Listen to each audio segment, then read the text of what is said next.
Sama malalo malengang paia.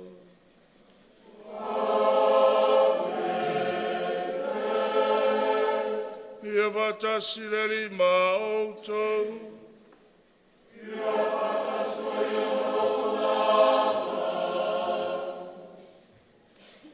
O lele ua mapua le lau mea I le masa I le ua whaalepa le sao tau tai ali. O lele foi ua tongo malama le ata na I whare tua masanga. O walo na mai o tofu ola. Ina ua ite malo le pule ma le naunui whaatiala. O wale le pule whaasoifua le tua I loto soifua ma so mātou ola. Malo le fulau manuia. Malo le langi mama. Veai le nei tae hao. Le aso sapa ia o le li. Ia veai Matagaluega Sagato Petelo Sanele I Malotau nei. Ia fai masuli vaia. Ia o le tātou atunu e momoli le whaafitai I le atua e ala ni Taulaga Paia o le MIsasa. Whatalofa atu ai pa ia mawalunga o le tātou Matagaluega. I ona tupu maona e. Whatalofa foi le tampo inga titalo le whionga le tamau le puleanga. Whapea foi le puleanga sa moa pia. Ia e le mawhai o na whangaloina le tampo inga si o tātou atunu. A mata mai maunga mawalunga se o lava I maunga iti. Ia malo le tauatai malo fo I le pale. E o mai ai tu whatasi o tātou loto I le nei tai au. Tātou momoli Samoa I le atua. O le whaafitai ma le viinga e lea unoa. Sula lo na alofa ma lo na mātango fie. O la na tausi foi ma la na whaasa ola ia I tātou. Momoli ai foi o tātou mana onga taito tasi. Ia e meise ngā luenga o le neiva iaso o le hanga atu iai I luma o le tua. Peite iane o tātou lava o tangata vai vai ma le lea ato toa. Talo I le tua e whamangalo I tātou. I nei au ngā I tātou. I le whamanatunga o le misterio o lona alofa.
Pamangalo I tātou mai I tātou sala, Taitai I tātou leola e whawawau. Olvinga le tua I mea pito alunga.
Talo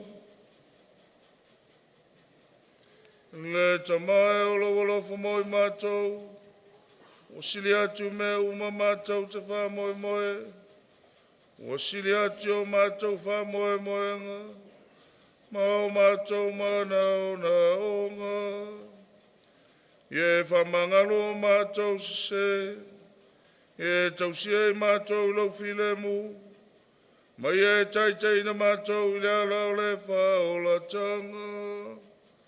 O la matou o le ngana nei, o no ke viso lo matou o li.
Fola-folanga, sa pakuka matau pumuamua, fola-fola le fai upu elua se ia o le tolu, si i matau upu elua, fola-fola le fai upu elua whau au le wha. O le ua mi o tonu, e ola ia ilona wha atua-tua. Sa pakuka mua-mua, fola-fola le lua i le tolu, si i mata upu e lua, fola-fola le fai upu e lua whau au le wha.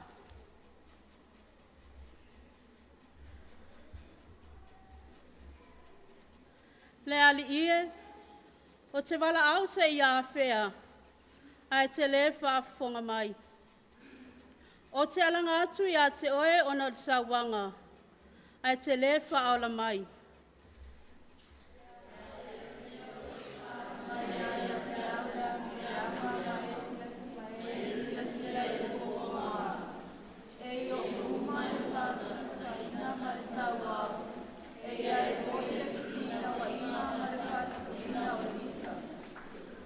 Wa tali mai foi le ali ia te au ua whaapea mai. Ia e tusi le whaalinga. Ia e tongi I papa. Ina ia momoe o ia le na te whaitawina.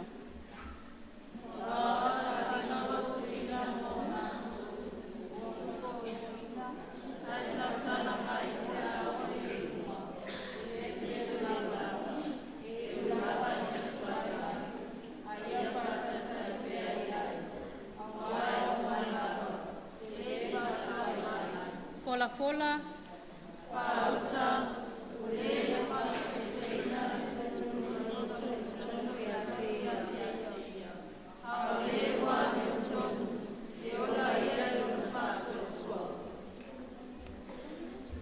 O le upu, a le alii.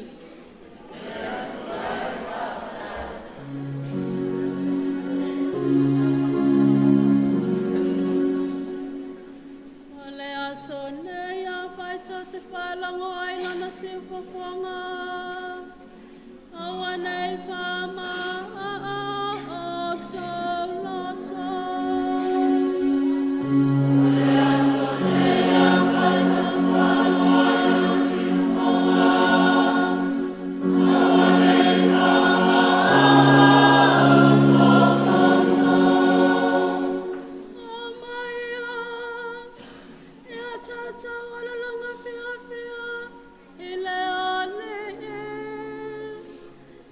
Tātou ala langa I le whapalo tātou o la tanga. Ia tātou o te ona luma ma le viinga. Ia tātou ala langa ia te ia I pese.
Yes.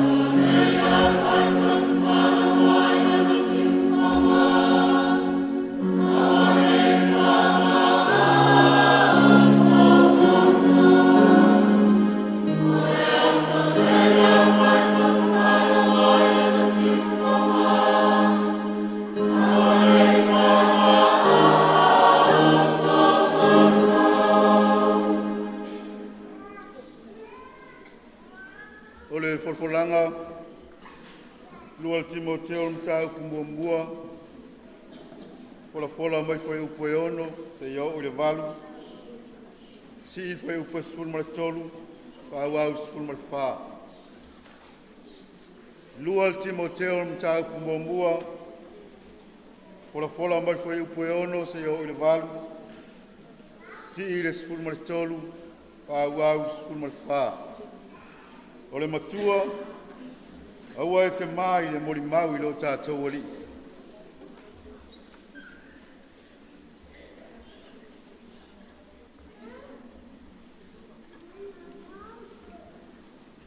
O le mea leo te whamanatu atua I a te oe, ia toi whamumu le mea alofa mai le atua. O lo I a te oe lea le whae atu au lima.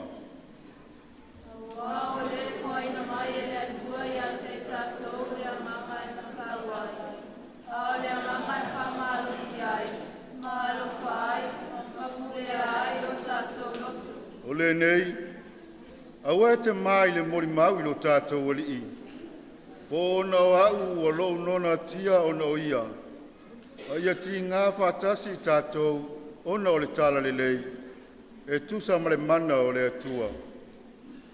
Tēnā whaala mai a te tātou. Wala mai le parakuaika. Le tusa ma a tātou mai wenga. E tusa ma lona lawa kina ngalo. Ma lona alufa tukoa. Na fua ina mai le tātou ia keriso Yesu. O matua upu e ola ai, na e whaalongolongo mai ai a te au. Ia e tau fia I le whātua tua, ma le alofa ia keriso Yesu. Mea le lei o tuina atu I a te oe, e tau sia I le wsosoani e le nganga pa ia, o lo nofo I tonu I ai tātou. O le upu, ale ali.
Luka matau po se fulu ma le fitu. Fola foi o lima e whawau se fulu. O le matua ana tusa lo tau whātua tua. O na whai maile o le au apostolo I le ali. E whātup te le ina lo mātou whātua tua. Whia tala iatu le ali. Ana whai o tusa lo tau whātua tua. Ma le fua o sinapi. Pau ma whaelo tau whai atu le leisu kāmina. Ia lia ina oe, ma ia to ina li sana. O na ana ama laila ia te au tau. Wai fwe so tu e ana le au au na o sumatia le ele. Po leo leo I mamoe. E whai atu ea pe a sau ia mai le vau. Sau lo ia I na e taotu e ai. A le whai atu ea i a teia. I nā sauni mai sa usua. Mai a pusi a wofu. I laulau mai o mea. Se ai u maini. A mawai lea. I le ai oe maini. E whaftai atu ea o ia i lau auna. E na wawhaia nei mea. E whai atu ai. Ai lava e le ai. Whape fwoi o tōu. Pe aumaro tō whai o ni mea u. Polo ai mai ai a tō te whai ai. Au auna lea o ngai mātou nei. Au wao mea e tauna mātou whai. O mea ia o mātou whai. O le tala le ia le ali i.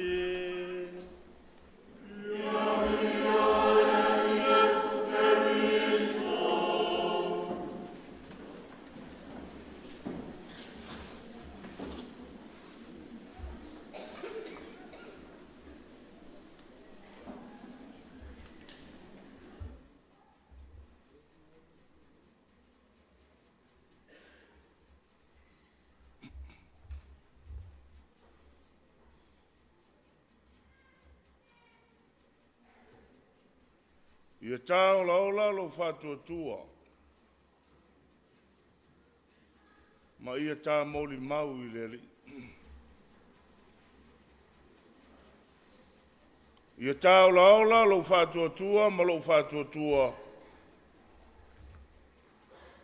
Ma ia tā moli mau mo le li. O le tofi o le kerisiano, o le moli mau i le tala le lei. O le tala le lei i a lea li. O tā whaiva mo tā tiute whakerisiano. O oe maa au nā keriso. Ua tau kerisiano ina ai i tātou. Ma avea i tātou o whanau o keriso. E moli mau le tala le lei i le li. Moli mau le lalolangi a toa. Moli mau i atunu uma. Moli mau i tangata uma. Ai whaasilisili ai.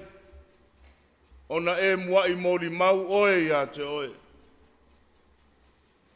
O oe o lo ulua i moli mau o le tala le lei a Yesu Keriso. E moli mau mea e te whaia. E atangia ai Keriso. Ia i tātou. E tofi le nā o kerisiano. Moli mau o tala le lei a Yesu Keriso. O le moli mau foi lea na moli mau ai le au perfeta. I le atua soifua. Moli mau lo latou whātua tua. Ia o tātou tā lai le whinangalo le atua ma le whātua tua. Folfolanga mua mua. Pa mai ua whaanoa noa le perfeta. Whaanoa noa sa pakuka ina ua whaalongo atu i le nuu. Ma tua le ma fau le nuu. Wa mio le tonu le nuu i luma o le tua. Wa ese tangata e whai le nuu. Wa whai mea le tonu i tangata ma ua saua i tangata. Wa avea le mea sao, ma ua whaapio le mea titau ana, whaasise ina le manatu o le tangata i mea sao. A ua avea manatu sise ua whaasao, ai whaasao manatu sise. Ai tuu le whinangalo le tua. Mai leo o pol perfeta i le tua. E te whaatanga ea nei mea i tutupu se i awhea. E te whaatanga ea nei mea i tutupu i tangata maluma o lau perfeta ma lau au auna. O le ami o le tonu o tangata se i awhea. O le sailna na sai eisa pakuka i le tua. Le ale tala le tua na whai ai. Tango e tongi toni upu ia o le whaalinga i se papa. Wa upuna e ta moe le tangata lea e whaitawina. ma moli mau I upu nā o le whaalinga. A o le whaalinga e aluatu le whaalinga, e o mai le whaalinga, I ona po e tupoina, pe whaatuai mai, e o mai lava. Le whaamasinonga tonu a le tua, I le no. Ai vai la tau o e ame o tonu. Tu upea e ola I la tau, ai sea, o langa o lai ola I le whaatua tua. Tu upea la tau e ola, a wa e ola lava le a tau, ai sea, o lai ola I lo la tau whaatua tua. O leo langa le nei, o lo tātou whiangai ai ma le tau I vinga le ti Apollo, ma le atua. O lo tau mawhau le ti Apollo I mea le peti ai tangata o le atua. Whamai a le atua tu pea. Tu pea se I tupu lua pea. O e ame o tonu e ola lava I la tau. O wala e ola I le whatua tua. O le tāua le nā o le whatua tua o le tangata I le atua. O mea fo I tātou te whaia I lo tātou whatua tua. Wa tātou te tali tonu, o le atua e ona mea umalava. A unoa foi ma le whatua tua, e le mawhai se tangata se mea tas. O vai atu Paulo I a Timoteo, o tau whawai Timoteo. Si la fia le lei e Paulo, mea alofa alo I a Timoteo, ma ai o e Timoteo, whamalosi. Ia whaamumu le afi o lo walofa, ma tā leni wa watu e le tua I a te oe, whao ngā kalasia na, whamalosi lau tāla inga. Aua e te whawai. O toi musu atu leo Paulo I a Timoteo. Ma aua e te maa e mori mau. Aua e te maa e mori mau I le li o Jesu Keriso. Te le au I tātou e taulangi o Kerisiano, ai mama e tau le tua I luma o tangata. O nā o na tātou wheoai o I tātou o tangata lolotu. Ai a whātino le whātua tua I Kerisiano, ma tangata o le lalolangi e mumusu e mama. E ofo I ai tātou katoliko o le tātou koluse e whailonga, I teimi e tātou te puapua ngā tia ai, ma teimi tātou te tau mamawhai, ma so se teimi tātou te ngā ioi ai, e whao ngāra tātou koluse. O le koluse o le manu malo, o le koluse mo I tātou umalawa, e le na o se koluse ngā o I tātou katoliko. O le koluse mo le lalolangi atoa. Ai fesili a o I o e fesili fo I au I te au. O a mai le whaatinoina o le tā koluse, ma le tā whaatua tua I le tua, ai lava o vai. Pa mai a upa Paulo I a Timoteo, whamalos, aua e te maa e mori mau. Me foi lea tau tua ai e sui lona uso e peo le evangelia o le so. O turi oso le uso ma fai a Iesu, lea li ie, se I fatu putele lo mātou fatu tua. Ua feo sofi le uso o I a Iesu, ina ua mawhaia mea te tele I la tau le ingo Iesu. E peo upu ma folofolanga ananafi.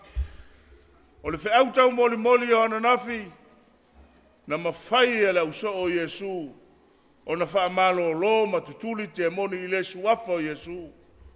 Le arftalenga Iesu na whai ai, aua tau te mita I ne wau tau ngafatia ma mawhaia o na tutuli te moni lo ingoa. Ai sili o na utau fia, ina ua tusia o tau ingoa I le langi, ma le ola e whaavavau. Le vo ila tu dio so tuai ala uso ia mo fai atu ia Yesu e se e fa tupu lo matou fa tua.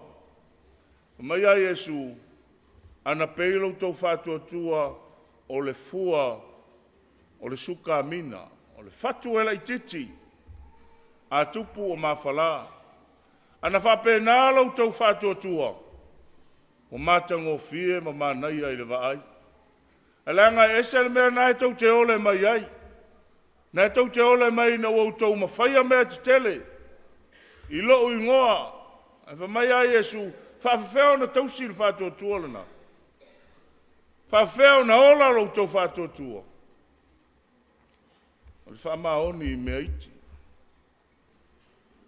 Whamai a Iesu, e le toi mawhaia o na toi fo I mai le au na sa Iesu o tia le ele.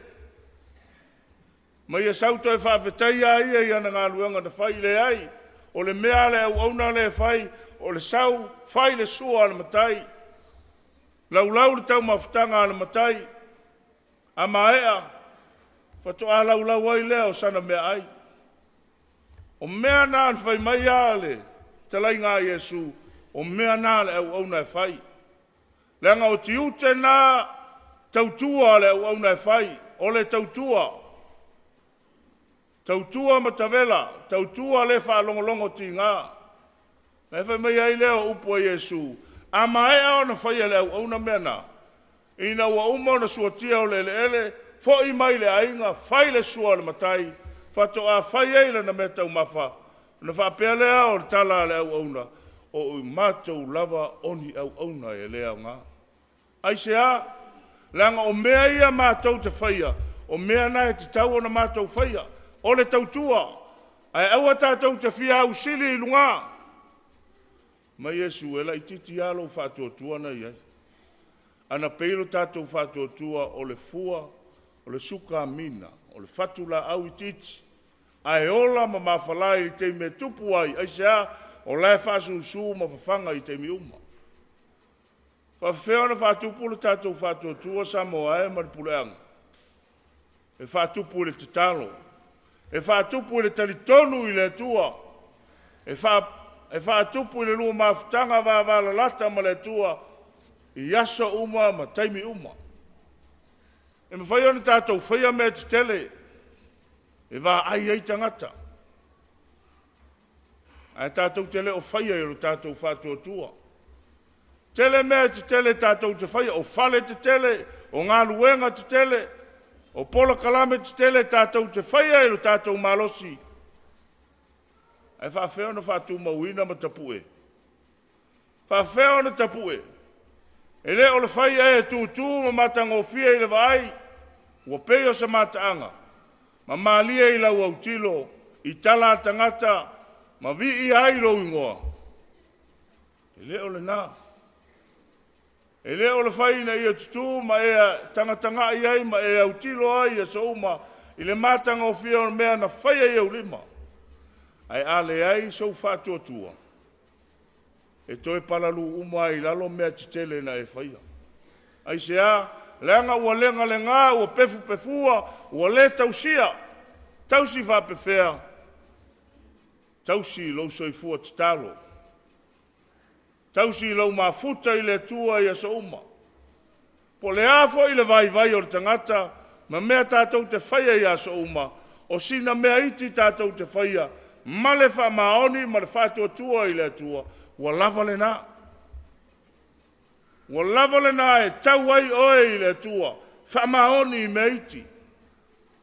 Tātou te pule ai I mea tele, a o lo I ai lo whātua tua e tele. O le la au le nā e mawhala, o le o langa foi le nā e fua mai. Tātou tele au siri I le tua mwhai a Iesu, whātupu tele mai lo tātou whātua tua. Tele au le teimi o tele le ngāo sai mea tātou te whaia, ma vi I ai tātou. Ai whawhewhea o na umi. Whawhewhea o na tātou tausia. Tātou te mana na o e, whau whale, matutu ai, whai por kalame, ma so na whai, ai le aise au ngā mo I tātou. Ai whawhewhea o na tausi. Whamai upo a stasio tamai te isala uiloa le kālesia, o Mara Teresa. Whai on tātou whaia mea matang o fie le whātua tua.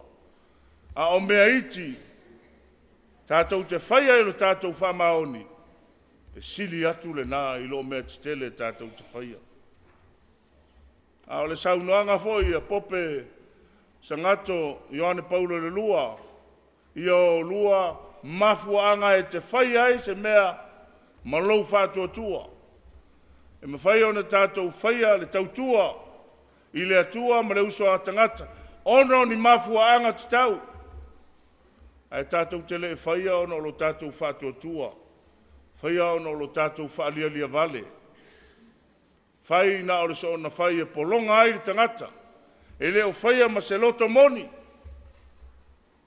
A wā na whai ma le loto moni e leto mumu. E te le sa. Mai a upua Yesu. Pa malosi. Le fo i tau tua mai ai Paulo ile a talifa le nganga ia Timoteo aua e te mae moli mau ia tutu mai ia nau i le afi o lo wolofa ia sae ma ia wha mumu ai e ala ia ungaluenga whai o lo whātua tua sa moa ma lau whaafonga whape fo i le pureanga e le ma whai o na umise mea tātou te whaia pe au noa ma lo tātou whātua tua. O a mea iti tātou te whaia ia whaia male wha maoni. O oe maa ua mori mau o le whātua tua lea ia Yesu Keriso. Whai oe maa ua mori mau. Ia mulinga ni oli au ni foli. Mulinga o na whaalongo tangata i mea o tātou talanoa ma sua i ai. Ai whaatino i mea tātou te whaia. Whaia ma le wha maoni. O fua nā o le tātou whātua tua. Mea fo ia e tapisa ai le larolangi ma lo tātou atunu. E le ise mea tātou e mau ai. A o nei mea iti tātou te whaia i le aso ma le aso. O lo tātou wala uina. Whai ma le whātua tua. Whai le nā ma mori mau i tangata. O lo tātou whātua tua le nā e ola. E pei o le whiau au tua le netai ao. Whai oe au ma au ma mori mau. O le tala le leia Yesu Keriso. Ma ia tāola ola i le whātua tua. Alofa ngia e le tua le tāpua inga mamana sa moa ma le pureanga. Whionga le tamao pureanga e whape foi. Le paia o le tātou mtanga luenga ma e upotu poto. Ia tātou ola i le whātua tua. Ma ia tapua e le tātou whātua tua i le titalo. Nga lue. Ma tātou tali tonu wa ia i le tua. E leo sauno mai Yesu i le winga o le whātua tua. E leo tala mai Yesu o le ale winga o le whātua tua. A le mea e ao na whai e le tangata. Ia tātou talia a toa Yesu i o tātou olanga. Ma le whātua tua. Na vea i leo i tātou mamori mau ola. O le nā whātua tua i le laulanga. Lofangia e le tua. Tau o le manga uma o tstoe o le neiva yasu. Ia whape nao na mana lau mori mau. Mana le whiau e tālai. Ia whai ai oe ma mori mau. O le whātua tua i lo tātou wali o Yesu Keriso.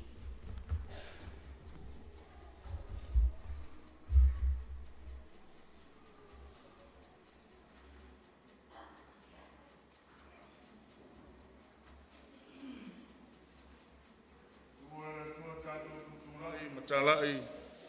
Tau le tātou whātua tua i le tua e tō tasi.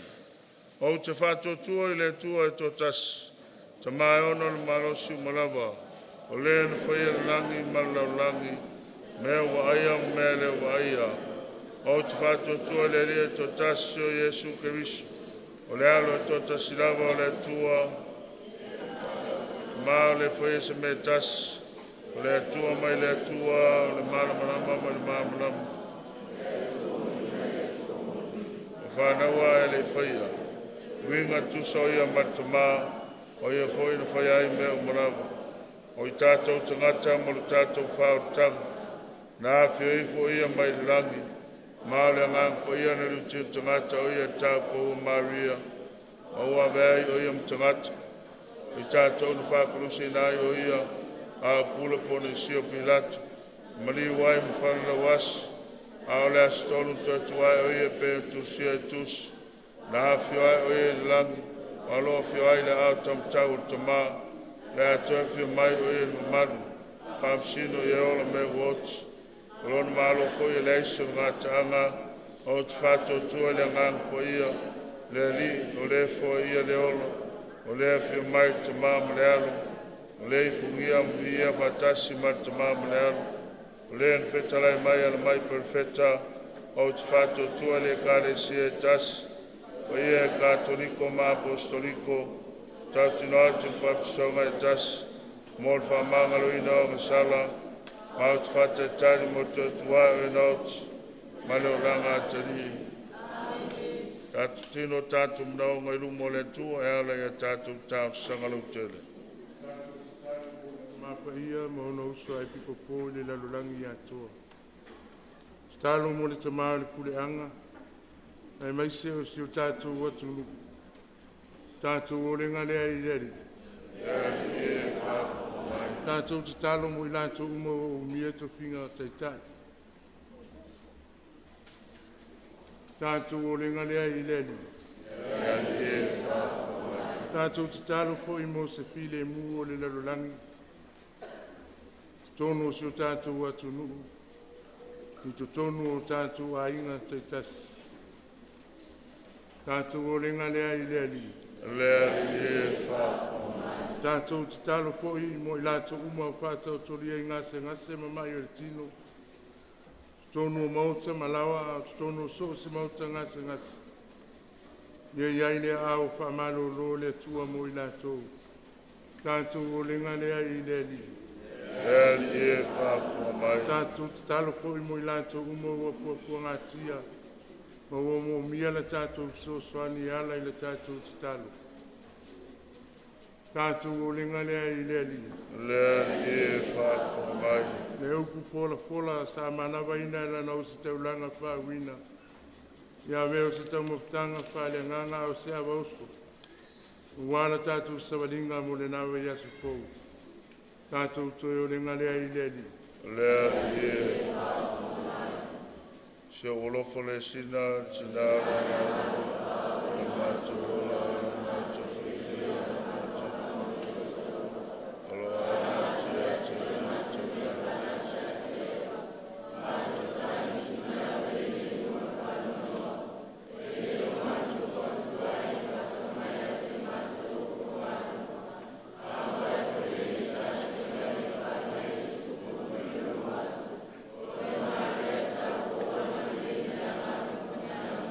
la tātou o lenga nei o nau keriso lo tātou o ri.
talilea lo nei taulanga Malotau e le atua o te mai o nal marauma.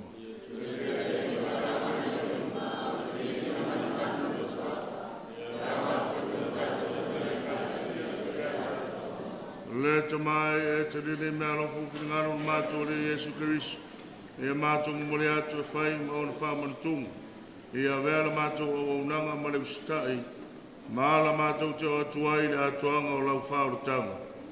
Le mātou o lengo le suafo Yesu lo mātou uri. Amen. Ia whatasi le lima autou. Ia whatasi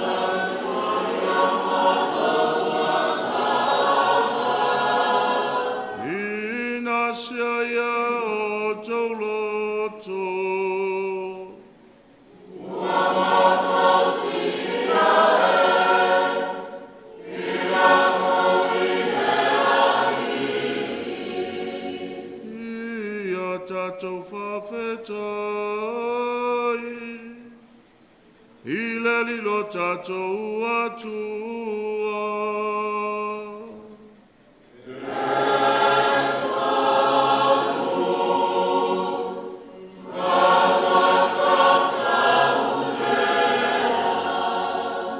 Le te mai o le tuso I fuwhawau me o malosu malava. Se mita mtanga whaia mo mātou whaftai atu oe. E alatu ia Yesu Kiriso lo mātou ri. Me uma o foino la ngaruenga o teimi mai tau singa uma I usu stai au tu la fono. Ai ua e whiriwhiria ngau sir tangata I lo lava whatusa. Ma ua e whae ea ia e siria e le langi atoa. Ma mea o fofongia uma o iai. Ua e whaia tangata o whata mao mea uma o whaia. Ina ia vi atuai atu o i asu taitasi. Mo leo fofongia o lo poto mo lo mana. E alatu ia Yesu Kiriso o lo mātou ori. Mātou te vi atu ele li e whatasi mau angaru uma I lala tau pese o lo vi inga.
Toto lo mātou ori o Yesu Kiriso. Teimi whalate nai o ia antolia ia maloloto ia i o na popo ngā na tango ia na reto ma watu ia te o le whawhatai. Tof ia la reto mtu atu ia o na so o mwhape atu. Tangofi ia i o to uma ma ai ai walo tino le nei, leo foi natu mo utou.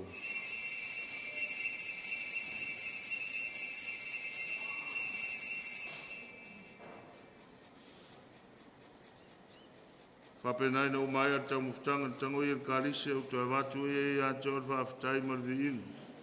Tu watu e karise on so whape atu. Tangofi ai o tau umam whinu mo iai wal karise nei o utoto. Toto whenga inga fōu mo whawau. Leo la ling na tu mo utom tangata e totele. I na ia whamangalu na i o angasala. E o tau whaiale nei mea o whamantunga o.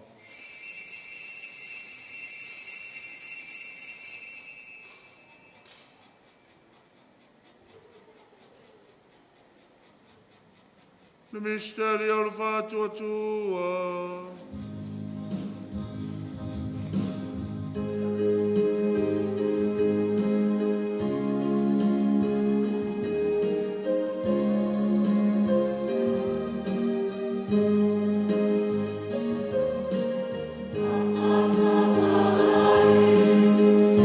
Amen.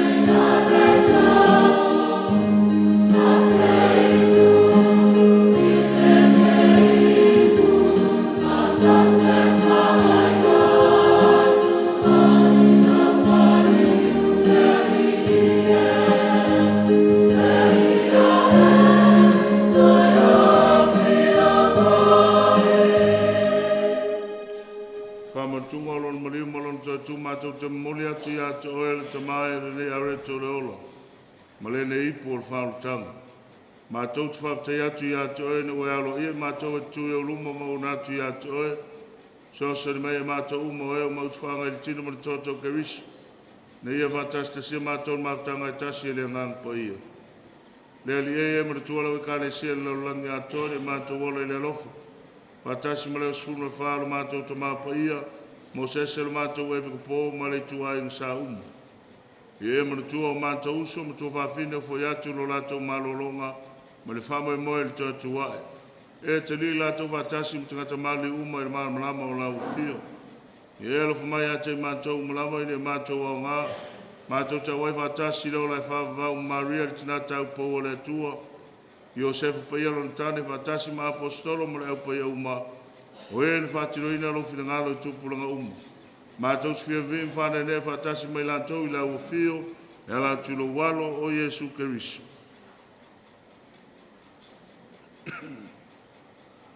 O no i whatasi mai ana ia te ia.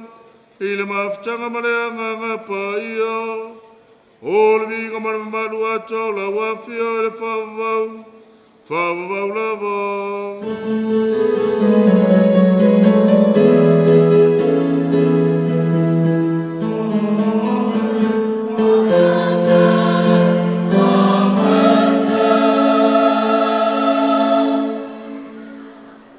Le tua tātou tutulai nei, tau atu tātou whatutu le tua e ala ki talo nā o mai e tātou olini.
Tani ma whamo i mamunuia, o le whio mai lo mātou whaola o Yesu Keriso.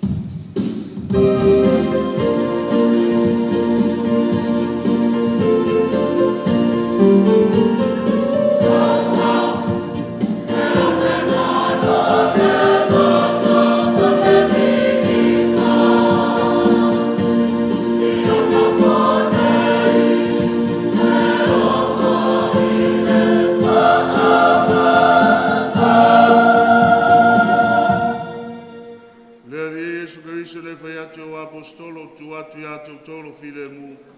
Lo file mu tu ia tu ia tautou. Aone e sila mai mātou masala i whātou tua lau kālesia. Ma ia mai mātou file mu maritasi o lo malo. Leo e soifu ai mo le whāvau lava. Ia ia tautou tu maut file mu o reri.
Pauta ia e suru nei o ia te mai mamoe le tua.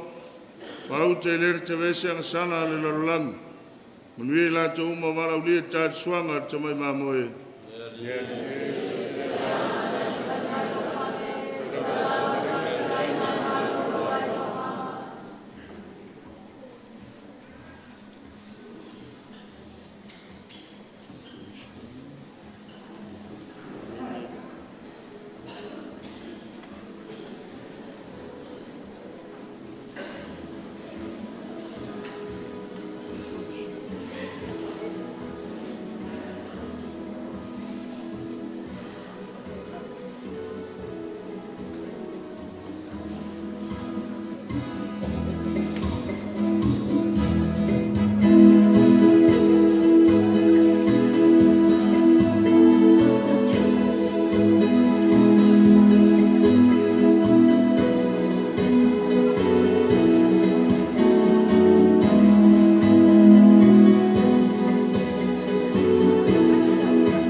ia tātou te talo.